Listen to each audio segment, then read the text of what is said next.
নবী মুহাম্মদ সাল্লাল্লাহু আলাইহি সাল্লাম ভয়ে জেগে উঠলেন।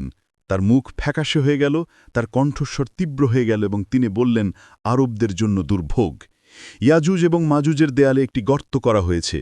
তারপর তিনি তার আঙুলগুলি তুলে একটি মুদ্রার চেয়ে বড় নয় এমন একটি ছোট্ট বৃত্ত করলেন, এত ছোট একটি গর্ত। কিন্তু এর অর্থ সাহাবীদের অন্তরে নাড়া দিয়ে উঠল। তারা হাঁপতে হাঁপতে বলল, ইয়া রাসূল আল্লাহ। তারা জিজ্ঞেস করল, আমাদের মধ্যে ধার্মিক থাকা সত্ত্বেও কি আমরা ধ্বংস হয়ে যাব? নবী সাল্লাল্লাহু আলাইহি ওয়াসাল্লাম উত্তর দিলেন, হ্যাঁ, যদি দুর্নীতি ব্যাপক আকার ধারণ করে। কারণ যখন আল্লাহর হুকুম আসবে তখন প্রাচীরটি ভেঙে পড়বে এবং তারা বন্যার মতো প্রবাহিত হবে। কুরআন বলে যে তারা একে অপরের উপর ঢেউয়ের মতো আছড়ে পড়বে।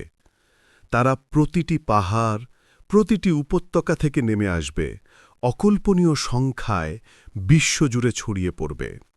নবী সাল্লাল্লাহু আলাইহি সাল্লাম বলেছেন, তোমাদের প্রত্যেকের মধ্যে ৯৯৯ জন থাকবে।